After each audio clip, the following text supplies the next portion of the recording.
Hello, hello, hello, and welcome to another episode of Delightfully Chaotic. I'm your host, Tamara. So, hello. It is Monday, April 21st, the day after Easter and 420. I hope that your Easter was good. I hope that you enjoyed family and, was able to worship and all of that on that Resurrection Sunday. I spent time with my family. My sister had a dinner at her house, and we just ate and fellowshipped, had fun. Because it is 420 also, I went and got me a little pre-roll on Saturday. So I kind of took a break from actually smoking, and I mainly was doing edibles for the past few months. But so I'm going to go ahead and get me a little something to smoke on one time for the one time since it is 420. So you might hear my lighter spark up a little bit because I still have it. I've been babysitting it. Anyways, hey, welcome to the show. Like I said, I was spent time with my family this weekend.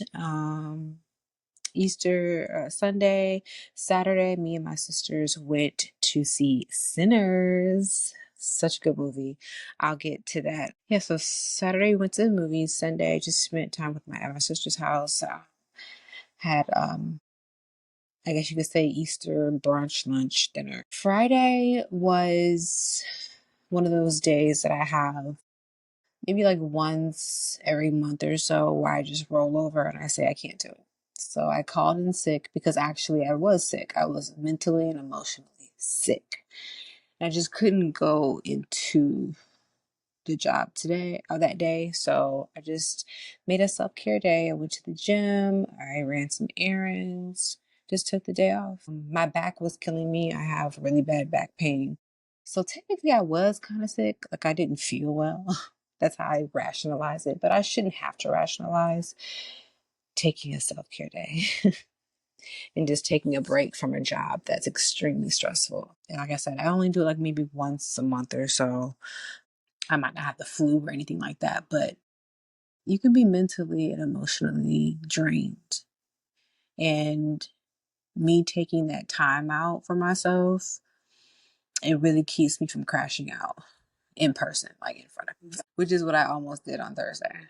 So when I start feeling like that, super overwhelmed and just super irritable, when people are like messaging me on Teams, like work related things, and it starts irritating me, then it's like, okay, I think it's time for a self-care day. Because it's essential. You have to do it. You have to take time to yourself, especially if you have a high stress, especially a high stress corporate job. My job itself, like the company, is not stressful. This is my third position that I've had at this company. I work for an investment bank, and it's not stressful. It was not stressful until I changed, departments, and I'm working with clients. Like 99% of my work is with working with clients, like other brokers, and it's just a lot. And here I am. Long story short, I needed a job because my other department was going to get canned. So I took the first offer I got. And even though I saw the word client there, and I've been trying so hard to to keep an arm's length with the customer service shit, I don't like that either. Even though I have a lot of experience in customer service, I fucking hate customer service. I really do. Client service, customer service, I fucking hate it. But bitch got bills. Okay. So long story short, I took Friday off. And I just had a good time. I had a good day. I just took my time for the day. I didn't stress about, oh, it's 2 o'clock. I have to do this. Like I really just took my time. I think I cooked something on that day. I don't remember. All I know is that I was listening to Bad Bunny. I had never heard of his music. I was like, what is a Bad Bunny? Whatever. And so I messed around and heard it on Alexa, Pandora or whatever. I said, oh, this is Bad Bunny. Okay. I was just salsa up in my kitchen all the while. I was supposed to be at work, but it was just I need those days to myself. Maybe once or twice a month. I have over like 100 sick hours, so they're my take. And I think that I managed that day very well. I felt really good. I felt refreshed. I had a good little 3-day weekend. And Monday, I still had the anxiety that I have on Sunday nights, like stress eating and just like, oh. But, you know, it's Monday night. I got through the day. I survived. Okay, what did I want? I have quite a few things I want to talk about. So we'll see. Again, I do want to talk about Sinners because I did see it and I only saw it once so far. I plan on seeing it more than once because I really want to like make sure I didn't miss anything. And so we'll talk about that a little later. But yeah, I don't understand this. Like, my mother's birthday is in July, right? So we're planning like a little weekend getaway. Take the Bright Line train to Miami or South Florida. And initially we were gonna just get like a room, do 1 or 2 nights. So I was looking at Airbnbs and Expedia and stuff like that. Why is it that y'all niggas that have these Airbnbs, beautiful homes, spacious, mini mansions, even some of them, right? Why y'all got these really nice ass Airbnbs, nicely decorated, all of that, and y'all got fucking bunk beds and twin size beds in these fucking rooms? Why do y'all have these nice ass Airbnbs? South Florida, Miami area, Fort Lauderdale, there's a lot of nice property out there. So like I'm looking at all the pictures, I'm like, yes, yes, yes. I'm looking at the beds, I'm like, no, no, no. Who wants to spend all that money to sleep in a twin size bed, a full size bed? Even a double is too small. I mean, for the money that you're paying. Bunk beds? Y'all got bunk beds in these rooms? And it's not just this time that I'm seeing this. Like anytime I do go on to like Airbnb to look for a trip or something, I usually will see listings that have bunk beds and twins bed. What are we doing? If you are paying all this money to keep this property up and fees and all of that and whatever it is you're paying for this property, can you not just go the extra mile if you're going to be renting this out to adult people and get adult size beds? I guess it's to maybe make more room so more people can sleep in the space in the houses, but it's like that doesn't make any sense. Get regular king size, queen size beds, doubles at the very least. I'm tired of this shit. I get so excited about a little home or something that we can do, stay at. Like, oh, it hits every mark, and then you look at the beds. We only have one child that's gonna be with us. What adult wants to sleep in a damn bunk? Uh, if you're an Airbnb owner, please, and you're doing this, please do better. There has to be a logical reason. I just didn't have the time to like Google it. Do better. Anyway, let's get into the mess. So, Gayle King and Katy Perry have been all over the news because they decided to, with others, put down $150,000 down payment or something of that sort to go into space for only 11 minutes. Gayle King I don't know about her. It's something shifty about her. I've always kind of looked at her sideways. She just doesn't sit right with me. And she's been under fire recently. I guess under fire would be kind of like exaggerating, but people are annoyed with her, rightfully so. I'm trying to pull up an article. I thought had it here, but again, Gayle King, Katy Perry, I think Jeff Bezos's wife or girlfriend, and some other people went into space on some spaceship. And they just made this huge deal about it. Oh, all these women are going. There are women like astronauts and physicists or whatever they're called that like do this shit every day.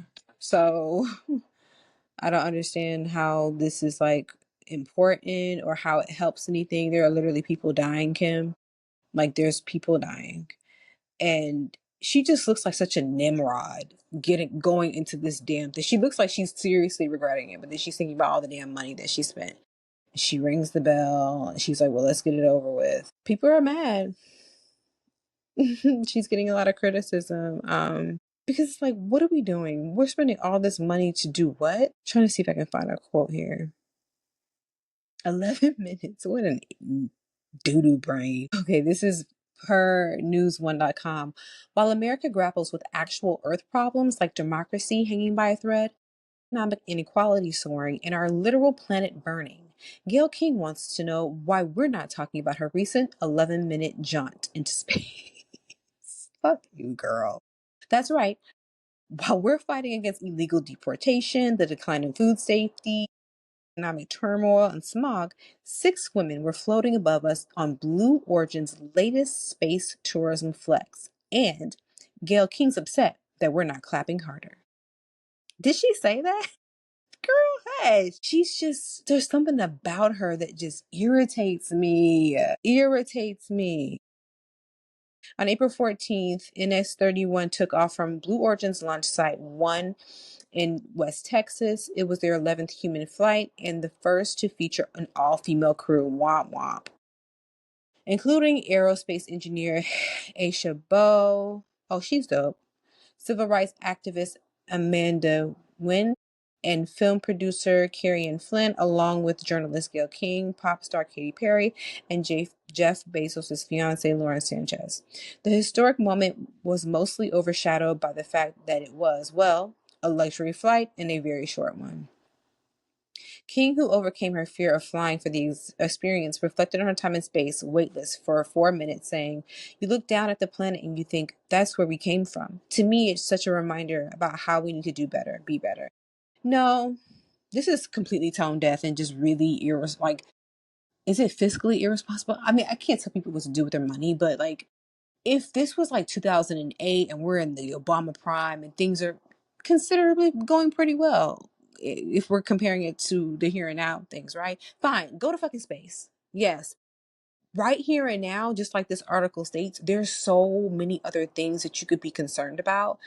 People are literally dying. And so you're flaunting your money, you're going into space and spending all this money to do so, even though you know it's only 11 fucking minutes, because you can. It's tone deaf. It's cringy. It's really like a slap in the face to the American people. Like, what are y'all doing? You could have did all of this and just did it in silence, but they weren't going to do that because they wanted the notoriety. The notoriety. They wanted people to be talking about it. They wanted to be like, "Oh, them niggas got money." Because it's just a stat. It's a stat showing off your status. That's all it is. It's not to help anything. I think Katy Perry said that she wants to help Mother Earth. How? By going into space for 11 minutes? What did you do for Mother Earth in that time? I just I just feel like the Earth is just backwards. Like, we're just backwards, and I don't know how to get off. I don't know. Just get me off of this thing. Do better and be better. What are you talking? How? Okay. So that's it for that one. Bye. Bye. Okay. More mess. Tracee Ellis Ross was a guest on Michelle Obama's podcast that she has with her brother. I forgot his name. I apologize. I think it's called IMO. I haven't actually followed the podcast yet, but I did actually listen to this particular episode. It was very interesting. I usually don't like podcasts that have episode interviews. I was like, come on. If there's a certain podcast that I like and there's a certain vibe to it and a flow to it, when they have that occasional interview, it just really just irritates me. Like, I don't want to listen to an interview. I want to listen to you talk shit for however long. But this was actually my very first podcast of this episode of this podcast that I've listened to. So I think I might go ahead and just follow her podcast because I actually liked the rapport that she has with her brother. They seem pretty close. Michelle Obama. I'm trying to make sure it's the right name. Okay. Okay, it's called IMO with Michelle Obama and Craig Robinson. So that's her brother. So yeah, Tracee Ellis Ross was on a recent episode. I believe it was last week that it came out. And it was a really, really interesting podcast. The title episode was, it was something about dating. So they were talking about dating and relationships and things like that. As we all know, Tracee Ellis Ross is, I believe, like 52, and she's single, no kids, hasn't been married, right? But she's fine as fuck. She knows how to dress. She is literally like the heir to like music royalty. She's that girly. She's that girl. Love me some Tracee Ellis Ross. Love her down. And I felt nothing wrong with what she said in this interview. It's pretty much common fucking sense. But then you have these dodo birds and these pick me dodo birds that want to get into these comments and just be ridiculous. Um, because of course there's there's people comparing her to Trick Daddy. A couple episodes ago, the Yuck Daddy episode, check it out. That's for my podcast, Delightfully Chaotic. I was talking about how Trick Daddy was in an interview stating that he only dates women that are 22 is like the quote unquote start age that he dates women. 22 to like 35. Or I don't even think 35. I know he said he doesn't want to date any women that are over 35. Trick Daddy is also in his 50s. Um, so guys were like, oh, well, she can say it, but he can't say it. When she's saying she dates younger men, because I don't know if I said this already, she stated in the interview that she likes to date younger men because there are just differences in like the thought processes, and when she dates older men, a lot of them are kind of steeped in that toxic masculinity, and like this is how things should look and this is how relationships should be, and that's too staunch for her. She's experienced that kind of relationship, she doesn't like it, so she likes to date younger men. Completely understandable. She didn't say how much younger, she said younger, so she could very well be fucking on a 22-year-old. I don't think that is the case. Trick Daddy, he explicitly said it. I don't think that she's fucking a 22-year-old. I don't. As a 52-year-old woman. I mean, she could be. But when she says younger men, in my mind, I'm thinking she's 52. Maybe like 40 is younger. 45 is younger. 35, I don't see any problem with her dating someone that's 35. Just like I wouldn't see a problem with Trick Daddy dating a woman that's 35. So, of course, there are men comparing the two. And someone in the comments, a woman in the comments said, comparing Tracee Ellis Ross to the likes of Trick Daddy is a prime example of why our country is in literal shambles. Being 52 dating 40, 45 versus being 52 dating 21, 25 is not the same. Now, again, she did not actually state I guess we're all just assuming because she seems to be a pretty level-headed, like, individual, well-rounded, kind of knows, has common sense. But we don't know her, that lady. So she could very well be fucking a 22-year-old. Hopefully she's not.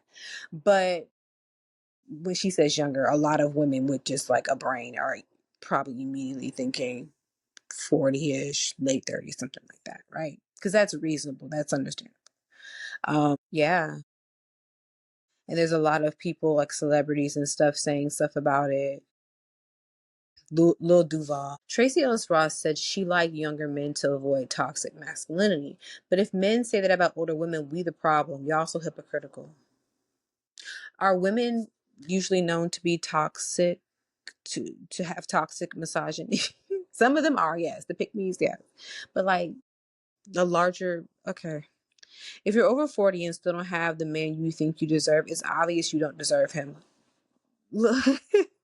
Again, Lil Duval, who I think is single. And there are some women saying, I can see the double standard, blah, blah, blah.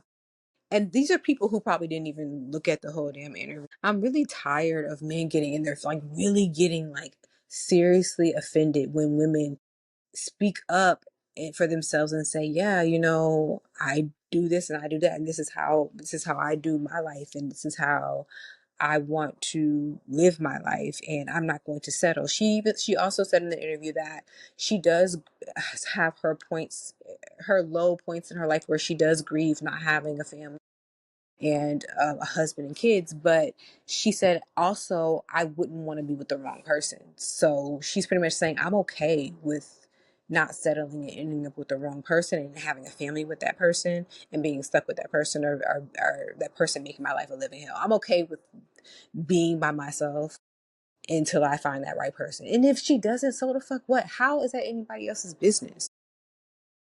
Men really get annoyed and offended when women have standards. It's so strange to me.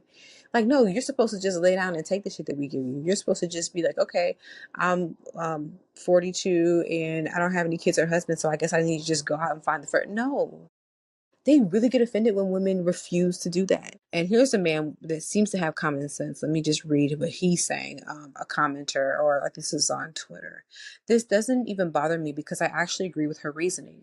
Age often equates to more life experiences, more trauma, reinforced negative behavioral norms, vices, and an inability or less willingness to change. I just want the double standards and selective bias outrage we apply across genders to end, because when a man does this, it's automatically seen as an act of control, influence, or a lack of immaturity. But you know what? I don't really agree with what you just said, bro, because most of the time that's usually why men do it, to control a woman or a young woman, and to make, and because younger women who don't have that experience and they haven't been played with time and time again, they don't really know what to look for when a man is fucking with you. They're more malleable, they can be molded. And so there are men, I literally knew someone who literally said these words. There are men who target younger women to control them. So Eh, okay. To me, what she was saying about her dating preferences is just, it's literally what she's saying. This is what I prefer because of this. It's like a false equivalent. You cannot compare the two. You cannot compare toxic men who only target younger women for mainly for sexual purposes and also to control them because they don't know any better. There are actual men who do this intentionally. You can't compare that to a woman who's in her early 50s that hasn't met that person yet and probably won't, but she's not willing to settle. So she does date younger men, and again, she didn't state how much younger, but because she doesn't feel aligned with most of the men her age, in her generation, because of their toxic masculine. You see how it's always coming back to toxic masculine. Let me go ahead and fire up this little spliff real quick, because that just really irritated me. Y'all are so irritating. Y'all are so irritating. Anyway, but it was a really good interview. IMO with Michelle Obama and Craig Robinson, if you want to check it out. What else? I didn't really want to talk too much about this, but I did just see before I started recording that Carmelo Anthony, and I'm assuming his family, have been moved to an undisclosed location for his safety. So there we have it. I really pray that he'll be safe and his family will be safe. We don't know why what happened. From what I understand, I don't think I talked about this before on podcast yet, but from what I understand, him and this the white kid had already had animosity toward each other, or maybe like the white kid would bully him, so maybe he came on guard kind of like to protect himself. Maybe he knew they were going to be on some BS, I don't know. But at the same time, if you know these people don't get along with you, why would you intentionally go into that space? I'm not victim. Well, he's not a victim, but I'm not trying to blame him. But why? You know what I mean? Like when you try to avoid that person, like, I don't know. I pray that he doesn't go to jail and do any like serious time. I mean, he appears to be a good kid from a good home. I believe that his family is from a really affluent neighborhood in like Texas. And so people are saying, oh, well, they got all this stuff because of the money. Like, what money? Like, this literally just happened a couple months ago. You think they got the GoFundMe money or whatever? Like, whatever kind of money was raised, they bought. Like, really, these people already had money. Like, black people can have money. It's a thing. It's sad what happened, but it just seems like there's more to the story. So I don't really want to talk too much more about it. I just saw that they're being moved for their safety, and I pray that they do stay safe. Name of Jesus. What else? Okay. This might be a short episode. I thought that I had a lot more things to talk about. Oh, some more mess. This isn't really mess though. RN is 60 years old, y'all. 60. Oh, look at him in this video. Dougie Fresh gonna have a job. Okay? As long as he can do that, whatever he do with his mouth, he gonna have a job always. Oh my God, Martin, he looks like something's wrong. He's moving really slow. It looks like he's trying to dance. And 60 is not old, but he appears to be impaired in some kind of way. I think I heard rumors of him having a stroke last year or something like that. So I just hope that he I don't like to see him like that. Oh wow, Martin. That made me kind of smile, but it's kind of sad to see him in that state. 60 is not old at all, but I don't know if he's sick. I don't know what it is. I don't like to see that. That makes me sad. I pray that whatever he's going through, there's something medically going on. Yeah.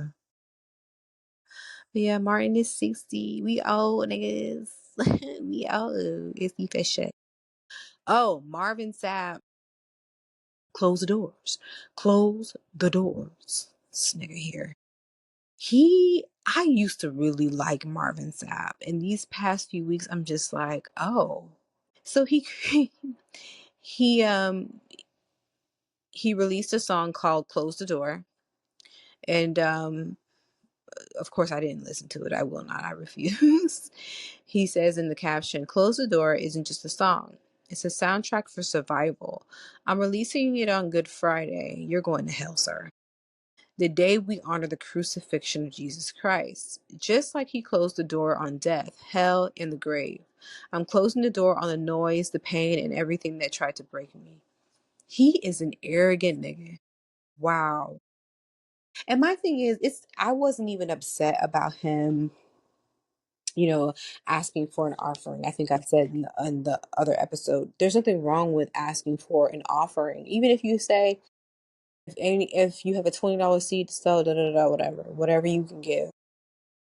But you're counting the amount of people that are in the congregation as well as online. And you're like, multiply by 20. Nigga, what are you doing? It was just really cringy and disrespectful and weird. And I think I said that he actually did raise more than $40,000 because those idiots gave it to him just laughing. You're laughing at this nigga talking to you like you're a 5-year-old and scolding you and trying to make you feel bad for going to Golden Corral after the service instead of giving him your $20. And they gave him black church people. Black church people. Okay. Somebody said, this message is brought to you by the good folks at PrayPal. People are so stupid. He gonna get the offering money one way or another. We live in the most unserious times. That is true. Just the audacity. And he's always, you can tell the people who are doing what they're doing, not because God called them to do it. And maybe God did call him to do this long, long ago. And he just got, because he appears to be a Christian gospel singer, pastor, whatever, bishop, or whatever he is, slash, you're still in the world. He seems to be very worldly to be this high profile Christian, you know, Christian person, icon, singer, whatever. He's constantly garbed in the name brand and like the tacky name brand shit, right? With like all the designs and patterns, like it's like in your face, like, yeah, this is Dior, this is whatever, he's constantly seen wearing, you know, the attire that niggas with money wear when they want people to know they have money. He's very worldly to be in this space that he's in. He appears to be anyway. He's probably embarrassed. I would be embarrassed if I was him, but I definitely wouldn't have released no damn song. And just like the people paid him that $60,000 or whatever, they're gonna support this. Yeah, boo to you, sir. Bye bye. Oh, and also this also isn't mess. Well, this isn't mess. This in the Martin story wasn't mess or not mess. Ooh, words. So Meg the Stallion brought out Queen Latifah at her Coachella performance, and Queen Latifah did a little snippet from I think UNITY.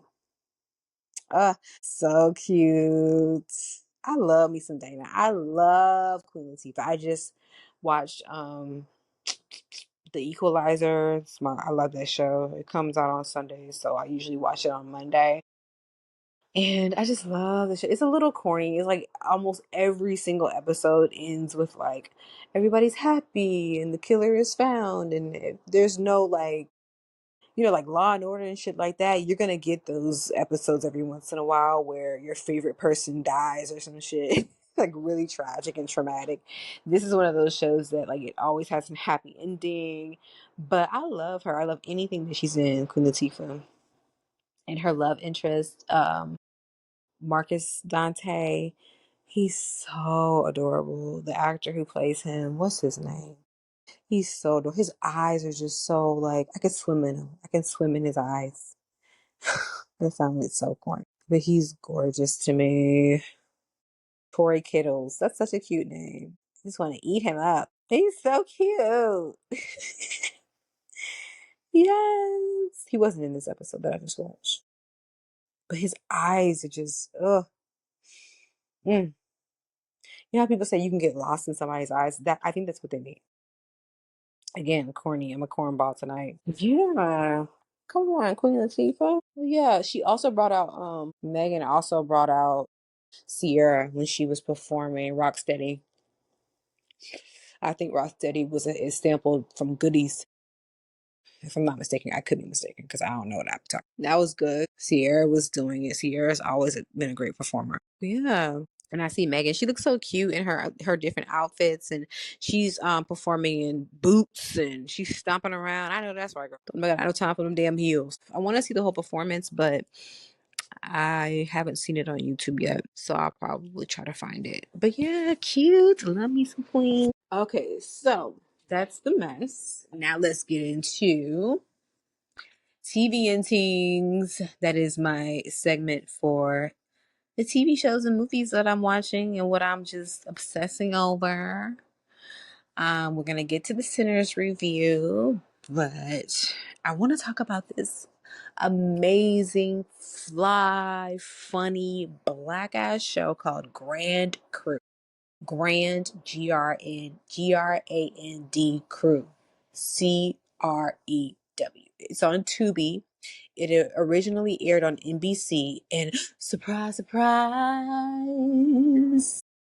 it was canceled after 2 seasons. This show is fucking gold. It's black gold. If you like that funny, think Living Single circa 2025. That might not be, it's good. The writing is impeccable. The writing is so good. It's so funny. It's a little there's a few parts where it's kind of like not corny, but kind of like slapstick kind of humor, if that's the word. But it works. The writing is so good. They talk a lot about health, mental health, and self care, and it's just really, really good. And it's on Tubi right now. 2 seasons. I finished both seasons. It's the kind of show that you want to just like get something to smoke and just like vibe out. It's like that type of shit. It's a vibe. It's about I think 5 or 6 friends, and it looks like the theme of the show is like wine, or maybe the creator is really into wine. I don't know, because the theme is around wine. So every episode title is wine and something else. So it'll say wine and I forgot one of the titles, but it's wine is always in the title of every episode. So it's pretty obvious that that's like the theme, I guess, of the show. They always meet at this wine bar, and even the men, like they're just drinking the wine. And one of the guys in the group, there's like 3 guys and 3 girls, or 4 girls, something like that. One of the guys in the group, he's my favorite. His name is Sherm. He's super, super funny and really cute.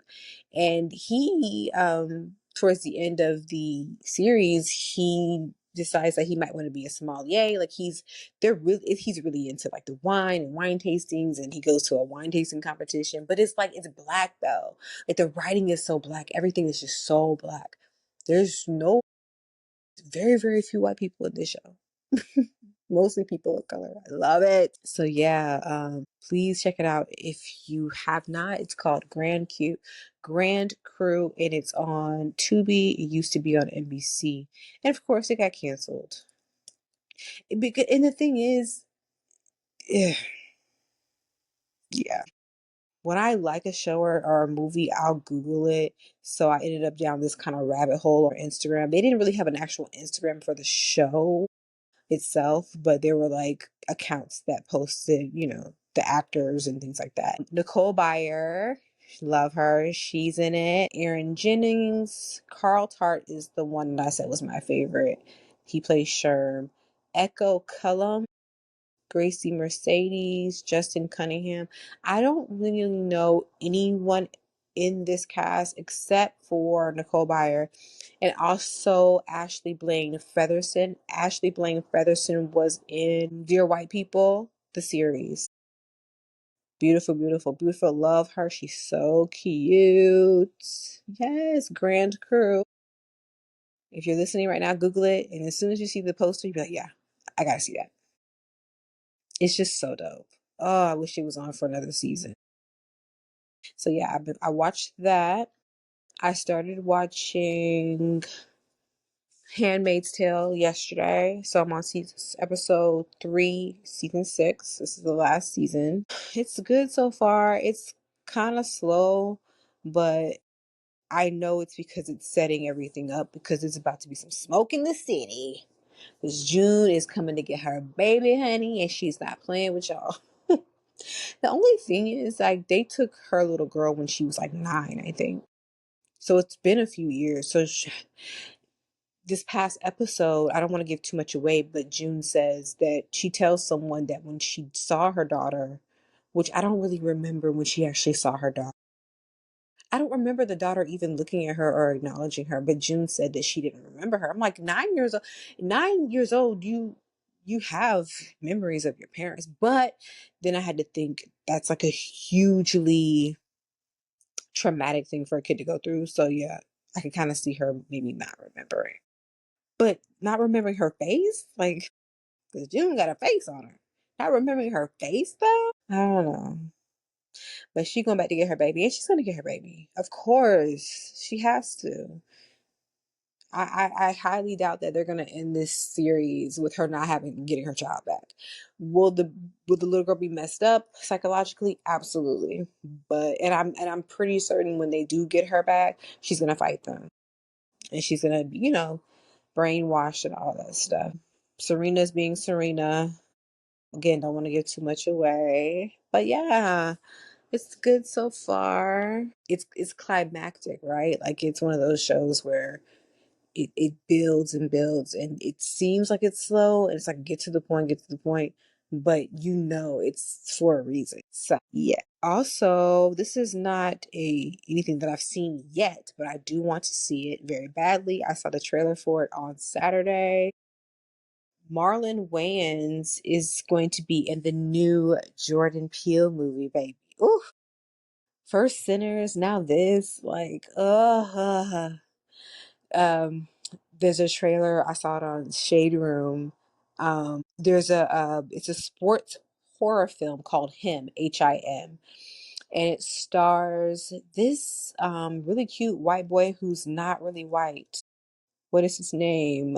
He was in something else, but he's mixed or something like that.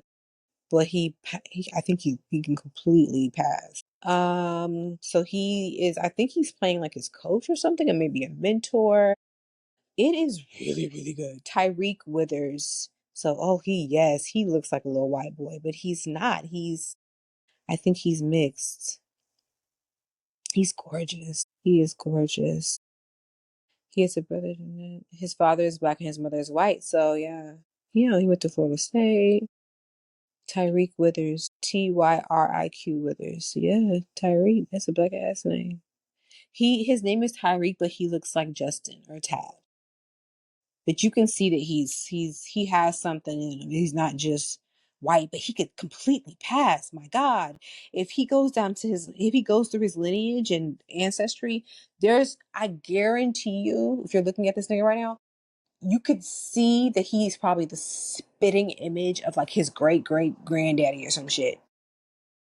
Complexion and everything. I bet you there's like an old school, like old ass picture of one of his ancestors, and he looks exactly like him because he just has that look. Oh, he's gorgeous. And I'm not a colorist person or whatever. He is. I like him browner than me. My skin tone or darker, but he is very very cute.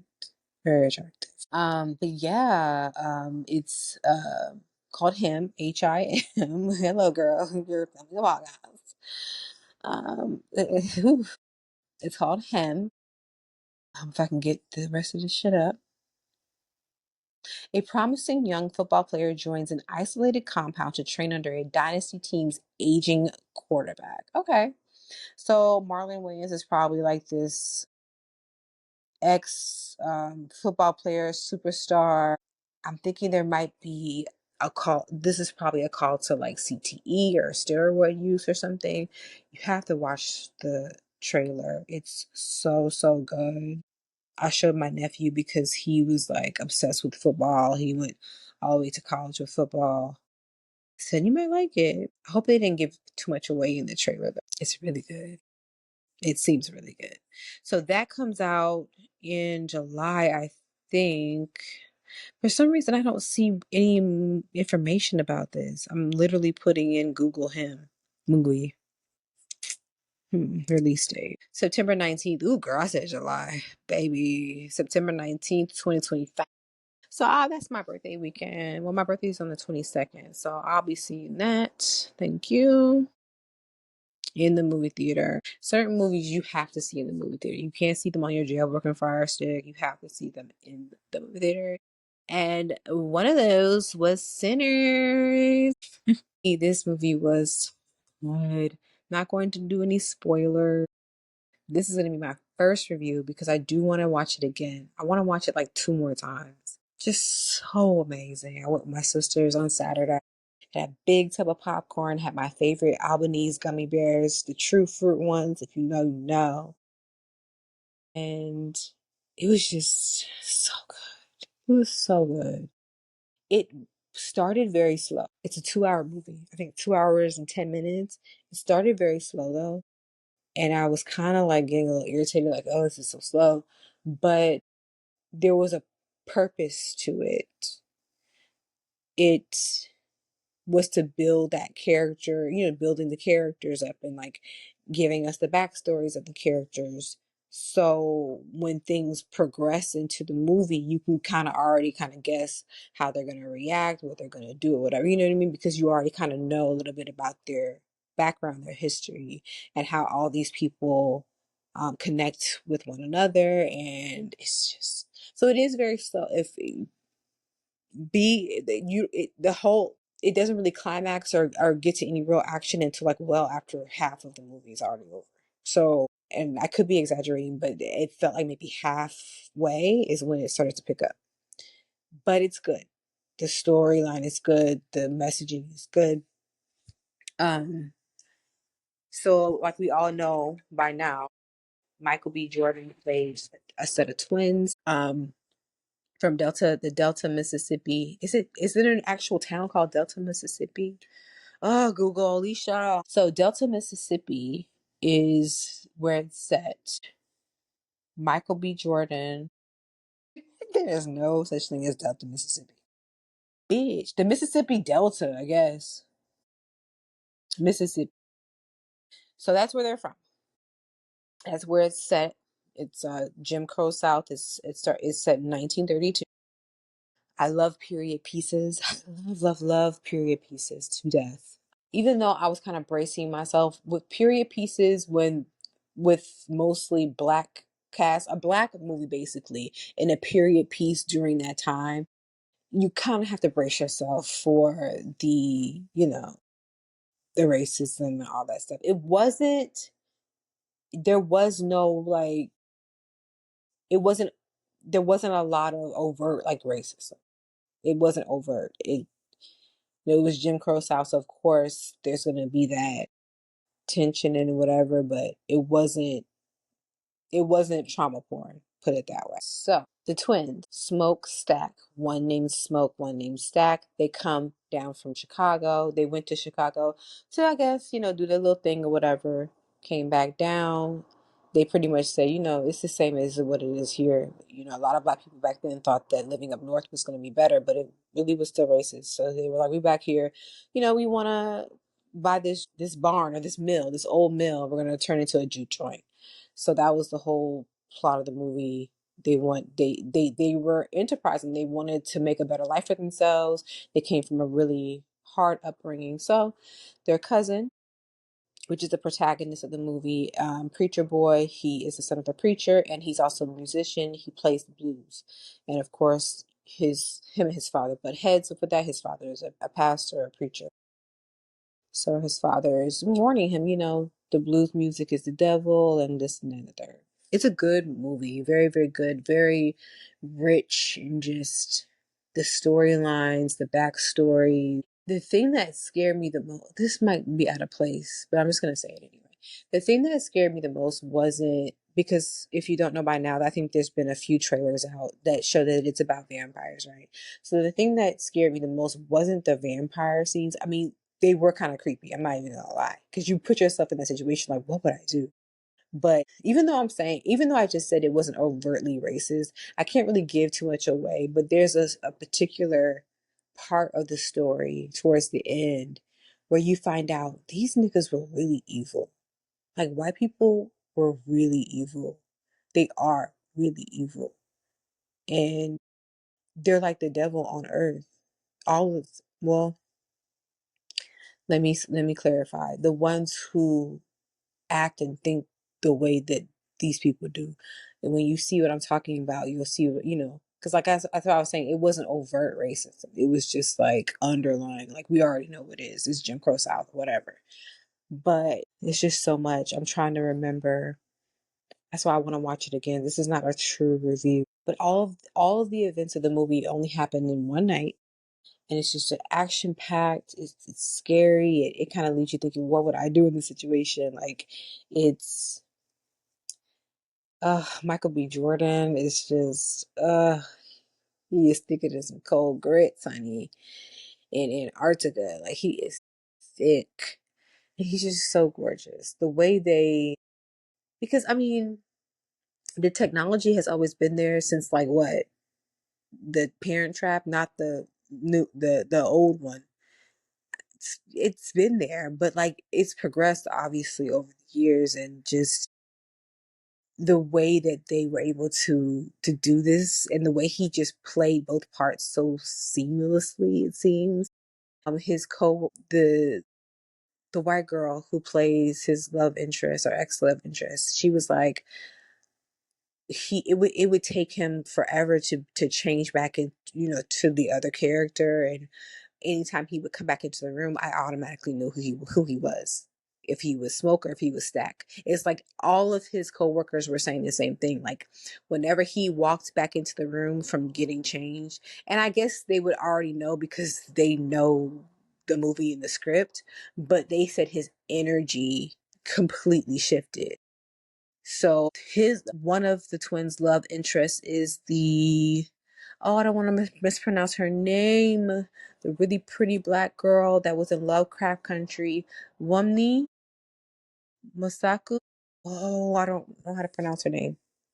She plays Smoke's love interest or ex love interest, I guess. They had a child and everything. She said that she could have her back turned on set.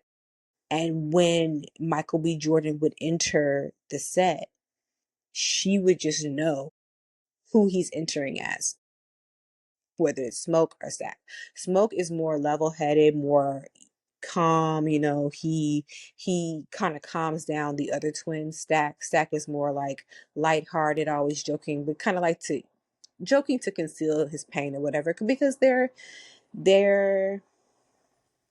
sinners right now. Again, they had like a troubled past, so I guess in their minds, they're always going to be bad men, and that's just their reputation. They're the kind of people that, the townspeople shaking their knees when they see them. Like, these are the type of niggas that these, two guys are. And so a lot of that has to do with the way they were brought up or their upbringing. They were also in the war together, so they just some bad niggas. Like, but they have a dream to just have their own. And that's what brings them back down to Mississippi to start this juke joint. And, throughout the night, chaos ensues, and It's just really good. There's a certain scene that everyone's talking about involving the music.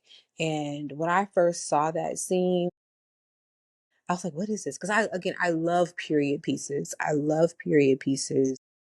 Love, love, love them. So when I saw something that broke out of that shell and it threw me off. I was like really kind of thrown off by it. I was like, what is this? Like, I don't like it. I didn't like it. And I was thinking, oh my God, people are going to trash this so bad tomorrow. I was wrong.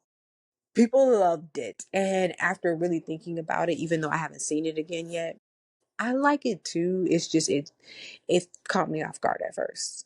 But you have to watch it to know what I'm talking about. It is beautiful. It is. And it's just, uh, Ryan Coogler, he's like the next John Singleton. I know he probably looked up to John Singleton. I'm sure they worked together before he passed. I'm sure of it. But he's up next. Like there was a Kodak video that he did with Kodak, the film company, and he was detailing why he filmed the movie at different ratios and how you would probably want to see the movie to better suit your needs and to enhance your experience. Like it was a 12-minute video and it has like millions and millions and millions of views. Like people are celebrating this man, like, and it's just so cool to see this. Like his wife I think a producer on the movie. Like, oh, it's just so good to see this. And I never really saw him speak. I always heard that he had this really West Coast accent, which he absolutely does. He also has a slight stutter, which is kind of endearing. Is that the word? It's kind of like, oh, oh, he has a little stutter. But then the psycho part of me is like, I can't. I can't. I don't even like listening to interviews most of the time. But when someone is stuttering, and it's not even really a bad stutter. I know I sound really horrible saying this. I don't be having the time. But I did watch most of the Kodak video. He is a genius. He's genius and he's so adorable. I've never really heard him talk until I decided to watch that Kodak. I said, oh, he has a little stutter, but it's cute though. I ain't got the patience for it though. I couldn't really date somebody. Oh, that sounds so awful. I'm so sorry. Okay. But it's a great movie. Please go see it. I thought I would have had more to say about it, but I absolutely want to watch it at least once or twice more before I come back on it. People are going to be talking about this movie for months. I love when there's something that I really like this movie or the Kendrick Lamar Super Bowl performance or the Beyonce halftime performance on Christmas. When there's things like that I'm just like, yes, I immediately have to go to like YouTube or something just to see like other people's reactions. I love reaction videos to stuff that I think is dope. And so I went down the rabbit hole yesterday of all the different explanations, the different reviews that people have, the different reactions, how people are interpreting everything, and just it's just so needed right now. Even Spike Lee was quoted saying in an interview, "This is needed right now." Like Spike Lee was bigging it up, and I was just like, that is like Black film royalty right there. Like Ryan Coogler, please protect him, Lord. He is special, very, very special. I'm really looking forward to seeing what else him and Michael can come up with as far as them working together. Everybody's kind of saying that, well, everybody, I've seen a few comments that they would want to see a prequel, like before this, of the twins' lives, like how they became who they were and their upbringing and stuff. And I think that would be great. I don't really know how they would.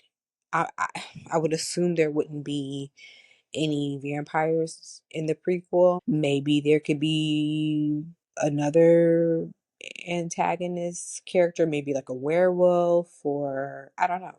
I don't know.